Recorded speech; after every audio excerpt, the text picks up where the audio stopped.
Good evening, everyone. It is 5 December 2025, and today I am officially a magistrate candidate here in Hardin County. You're running for District 3, Hardin County Magistrate. So, guys, let me know what you need from me when you elect me to be the next District 3 magistrate. Now, why am I running? I've gone over this before, but I thought I just want to reiterate. Number one, I believe in service to my community, my county, my state, my nation. I served for over 20 years in the Hospital Corps of the United States Navy. I got 2 combat action ribbons for combat action in 2 wars. The first Persian Gulf War, and then I was part of Operation Enduring Freedom. That's where I garnered my experience with service and leadership. I have also, since retirement, worked in the Veterans Administration. I worked in Homeland Security and Immigration. I was a supervisor for records, and then I decided to move on to become a public school teacher. My passion is education. So I want a Hardin County that serves the whole county as it's thriving and growing. I want this thriving growth to benefit everybody in the county. Rich, poor, doesn't matter your background. I want us all to thrive together, and I want our growth to be phenomenal, but also to be well designed, thought out, and well planned. As someone who did emergency care and primary care in the Navy, in the Hospital Corps, I want to see that our emergency medical services are the best in the state. I know this is possible. So let me know what you want. Like I say, I've come from a family that believes in public service. My dad's dad, so my paternal grandfather, he was in the U.S. Army Judge Advocate General Corps. As I said before, he was MacArthur's Judge Advocate General.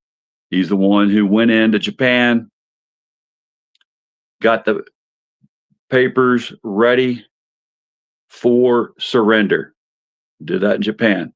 Took those papers once they were readied with the Japanese, flew to the battleship that MacArthur was on, and they signed the papers that my grandfather had, the legal documents that my grandfather had written up.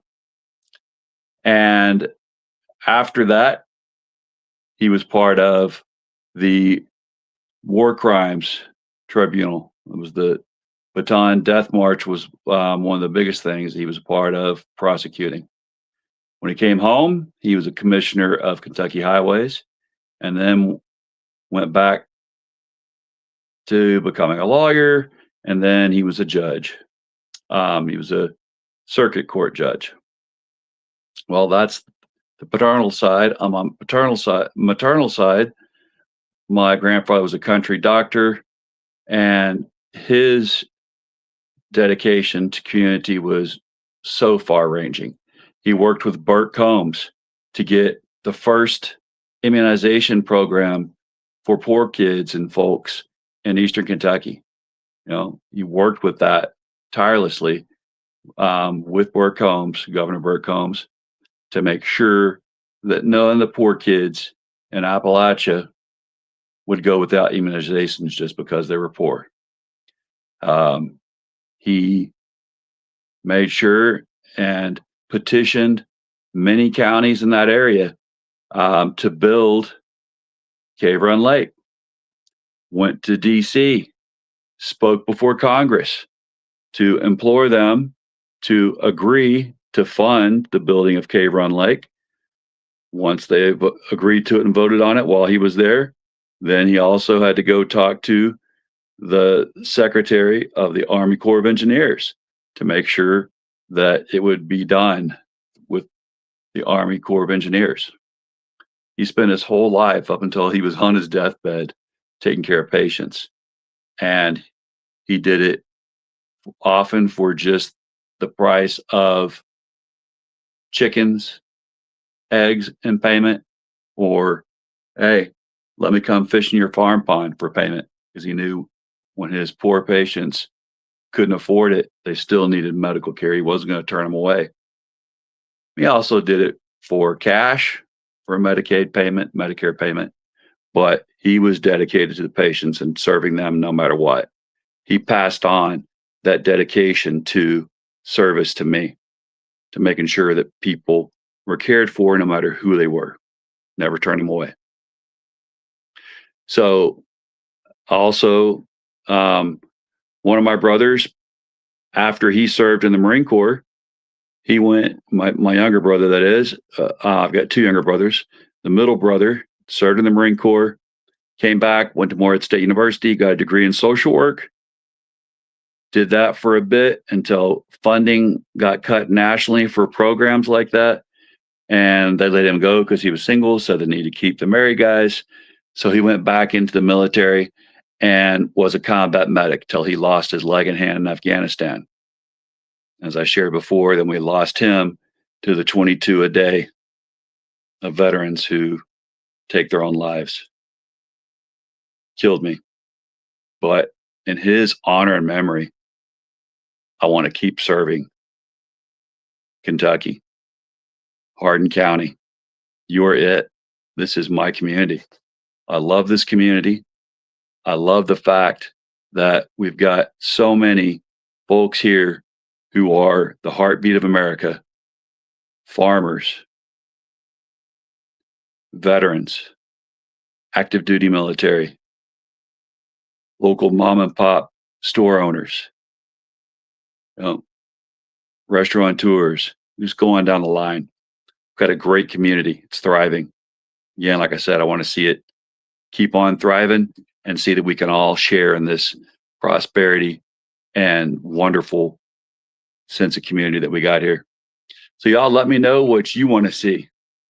And I would love to be the person that can deliver for this awesome county.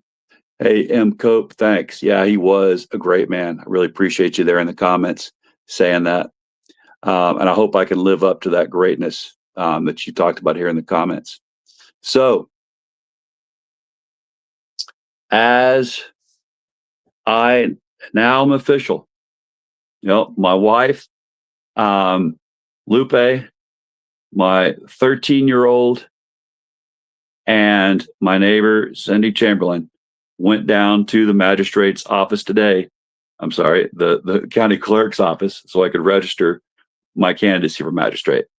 And that was an honor and a blessing, for my wife to do that, and for my neighbor, Cindy, to help out. Both of them were witnesses for me, and get to see my 13-year-old got to be there to watch us do all this. That was just an extraordinary thing in itself, because I want my 13-year-old to be the next leader down the line and to hopefully have been inspired by what she saw today. So y'all, please vote for me, and let's keep Hardin County thriving. Y'all have a great night and a great weekend. We are our brother's keeper. We're our sister's keeper. Love your neighbors as yourself. God bless your corazón.